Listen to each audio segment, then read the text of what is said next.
शांत चित्त से देखना है इस जीवन में घटित क्या हो रहा है। पीड़ा सभी ने भोगी है।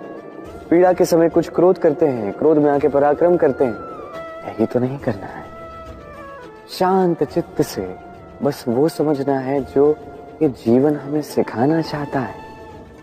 जीवन सब सिखाएगा, बस स्मरण रखिएगा कब प्रयास करना है और कब प्रतीक्षा करनी है। कभी कोई घटना मनुष्य के जीवन की सारी योजनाओं को तोड़ देती और मनुष्य उस आघात को अपने जीवन का केंद्र मान लेता।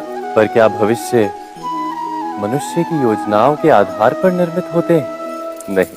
जब मनुष्य जीवन में किसी एक चुनौती को, एक अवरोध को अपने जीवन का केंद्र मान लेता है, अपने जीवन की गति को ही रोक देता है, तो वो अपने जीवन में सफल नहीं बन पाता और ना ही सुख और शांति प्राप्त कर पाता।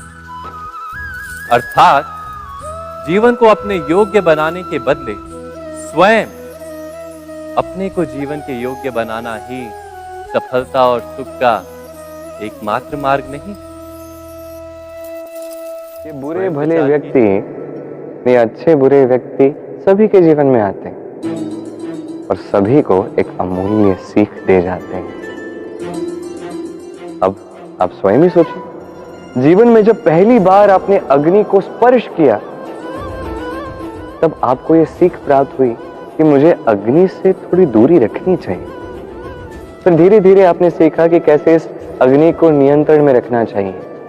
फिर आपने सीखा कि कैसे इसका उपयोग जीवन में करना चाहिए, चाहे अंधकार में प्रकाश पाने के लिए हो या भोजन पकाने के लिए। इसी प्रकार ये बुरे व्यक्ति जो जीवन में आते हैं, कुछ सिखा कर जाते हैं, उनका आभार व्यक्त कीजिए।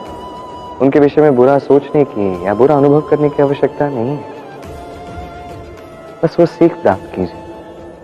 सकारात्मकता के साथ जीवन में आगे बढ़ते जाइए। कोई नहीं जो आपको रोक सकता है।